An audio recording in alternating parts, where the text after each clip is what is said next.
ओम लक्ष्मी नारायणाय नमो नमः। भगवान विष्णु और माता लक्ष्मी की कृपा सदा सर्वदा आप पर बनी रहे। आप सभी को वैशाख पूर्णिमा और बुद्ध जयंती की हार्दिक शुभकामनाएं। आज के इस वीडियो में हम पाठ करेंगे पूर्णिमा व्रत कथा का। साथ ही हम जानेंगे कि आज शाम प्रदोष काल में माता लक्ष्मी को कौन सी चीज़ें अर्पित करनी चाहिए जिससे कि माता की कृपा सदा सर्वदा हम पर बनी रहे। सबसे पहले हम जानेंगे कि आज शाम चंद्रोदय कब होगा। चंद्रोदय होगा शाम 5:59 यानी कि शाम 5:59 पर चंद्रोदय होगा। यह समय शहर अनुसार अलग भी हो सकता है। अब पाठ करें पूर्णिमा व्रत कथा का। कथा के अनुसार द्वापर युग में एक बार मैया यशोदा ने अपने पुत्र भगवान श्री कृष्ण से कहा कि हे कृष्ण, तुम संसार के रचयिता और पालनहार हो। आज मुझे कोई ऐसा उपाय बताओ जिसे करने से स्त्रियों को सौभाग्य की प्राप्ति हो, साथ ही उनकी सभी मनोकामनाएं भी पूरी हो जाएं। तब श्री कृष्ण ने कहा कि हे माता, मैं आपको एक अचूक उपाय विस्तार से बताता हूँ। स्त्रियों को सौभाग्य प्राप्ति के लिए 32 पूर्णमासियों का व्रत करना चाहिए। साथ ही इसकी व्रत कथा पढ़नी या फिर सुननी चाहिए। अब माता, तुम भी सुनो इससे ही जुड़ी एक व्रत कथा। इस धरती पर एक समय एक राजा थे जिनका नाम था चंद्रहास। वे अनेक प्रकार के रत्नों से परिपूर्ण कातिका नाम की नगरी पर राज करते थे। उनकी नगरी में धनेश्वर नाम का एक ब्राह्मण रहता था जिसकी पत्नी बहुत ही सुशील और रूपवती थी। उस ब्राह्मण के घर में धन धान्य आदि की कोई कमी नहीं थी, लेकिन उसकी कोई संतान न होने के कारण वह बहुत ही दुखी रहता था। एक दिन उसकी नगरी में एक तपस्वी आया। वह तपस्वी उस ब्राह्मण के घर को छोड़कर सभी घरों से भिक्षा लेता और उसी से अपना पेट भरता। एक दिन वह तपस्वी सभी घरों से भिक्षा मांगकर बड़े प्रेम पूर्वक खा रहा था। तभी धनेश्वर ने योगी को यह सब करते हुए देख लिया और वह योगी के पास जाकर बोला कि हे महात्मन, आप सभी घरों से भिक्षा लेते हैं लेकिन मेरे घर कभी नहीं आते। क्या मैं इसका कारण जान सकता हूँ? योगी ने कहा कि निसंतान के घर की भिक्षा पतितों के अन्न के समान होती है और ऐसे में जो भी पतितों का अन्न खाता है वह भी पतित हो जाता है। क्योंकि तुम निसंतान हो इसीलिए तुम्हारे घर की भिक्षा मैं नहीं लेता हूँ। योगी की इस बात से धनेश्वर को बड़ा दुख हुआ और वह योगी के पैरों पर गिर पड़ा और कहने लगा कि हे महाराज, अब तो आप ही कृपा करके मुझे पुत्र प्राप्ति का कोई उपाय बताएं। मैं पुत्र न होने के कारण बहुत ही दुखी रहता हूँ। सब कुछ होते हुए भी मैं खुश नहीं हूँ। आप मेरे इस दुख को दूर करने का कोई उपाय बताएं। यह सुनकर वह योगी कहने लगा कि हे ब्राह्मण, तुम माँ चंडी की आराधना करो। योगी के कहे अनुसार धनेश्वर ने घने वन में जाकर माँ चंडी की आराधना की और उपवास किया।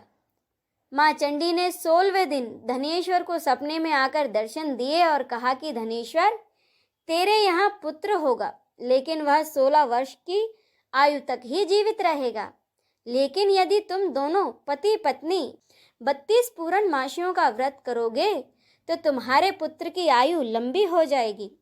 प्रातःकाल तुम्हें इसी स्थान पर एक आम का पेड़ दिखेगा। उस पर चढ़कर तुम एक फल तोड़कर शीघ्र ही अपने घर जाना और अपनी पत्नी को वह फल दे देना। ऋतु स्नान के बाद स्वच्छ होकर भगवान शंकर का ध्यान करके जब वह यह फल खा लेगी तब भगवान शंकर की कृपा से तुम्हारे यहाँ एक बहुत ही सुंदर पुत्र का जन्म होगा। माँ भगवती और महादेव की कृपा से कुछ समय बाद उसके घर एक बहुत ही सुंदर पुत्र का जन्म हुआ जिसका नाम उन्होंने देवीदास रखा।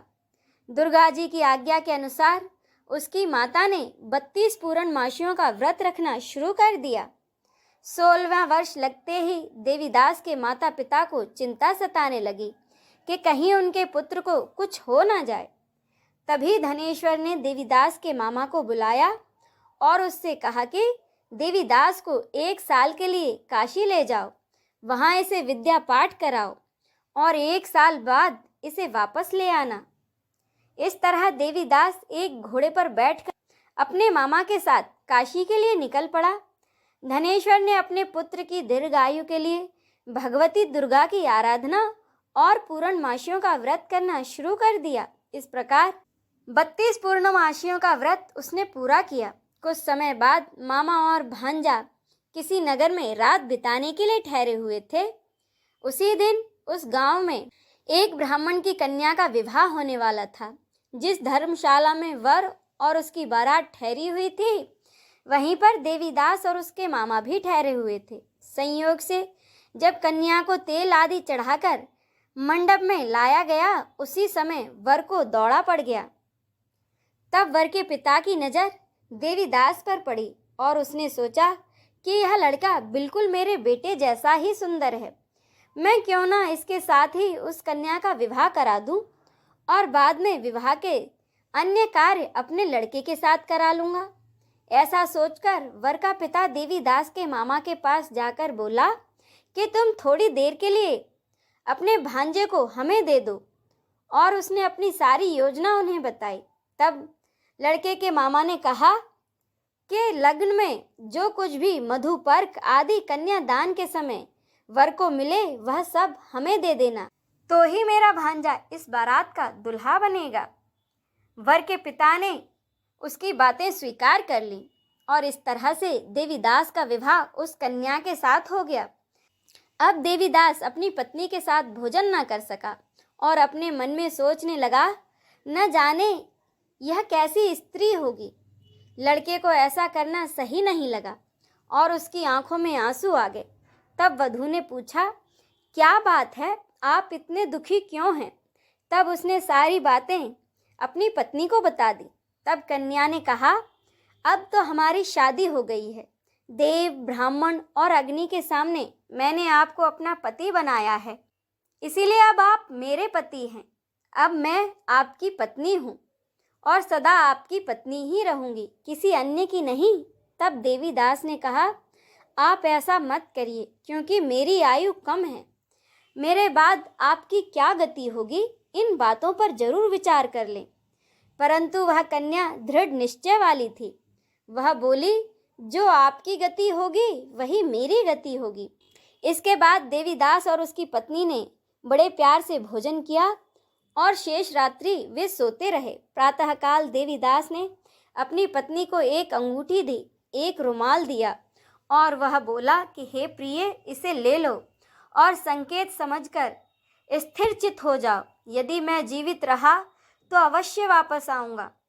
प्रातःकाल शादी के कार्य पूरा होने के बाद सब बाराती मंडप में आए तो कन्या ने अपने पिता से कहा कि यह मेरा पति नहीं है और सभी बातें अपने पिता को बता दी।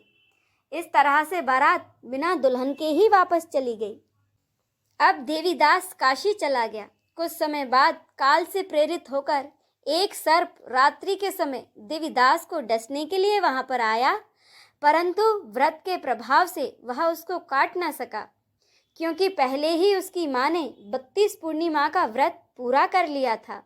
इसके बाद मध्याह्न के समय स्वयं काल वहां आकर देवीदास के शरीर से उसके प्राणों को निकालने की कोशिश करने लगा, जिससे कि वह मूर्छित होकर पृथ्वी पर गिर पड़ा। उसी समय माँ पार्वती भगवान शंकर के साथ वहां आ गए। उसको मूर्छित दशा में देखकर माँ पार्वती ने भगवान शंकर से कहा कि हे महादेव, ये वही बालक है जिसकी माता ने 32 पूर्णिमा का व्रत किया था, जिसके प्रभाव से इसकी अल्पायु का दोष कट गया। भवानी के कहने पर भगवान शंकर ने उसको प्राण दान दे दिया।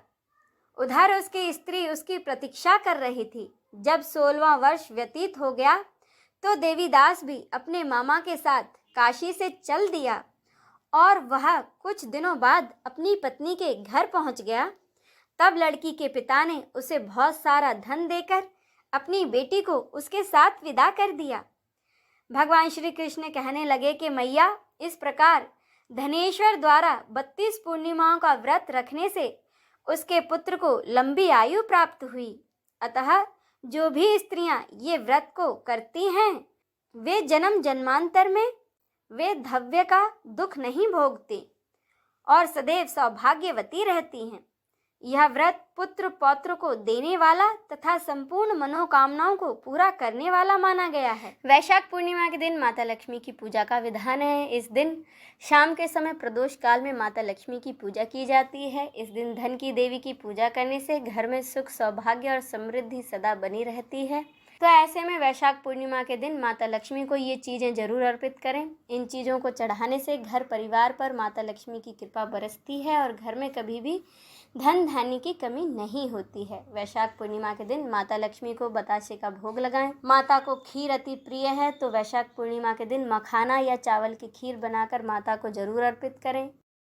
माता लक्ष्मी को वैशाख पूर्णिमा के दिन सफ़ेद रंग की मिठाई या दूध से बनी बर्फ़ी का भोग लगाएं। वैशाख पूर्णिमा के दिन माता लक्ष्मी को नारियल चढ़ाएं, इससे घर में समृद्धि और संपन्नता बनी रहती है।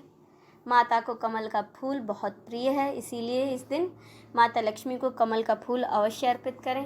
बोलिए भगवान श्री कृष्ण की जय, राधा रानी की जय, नमः पार्वते पते, हर हर महादेव की जय।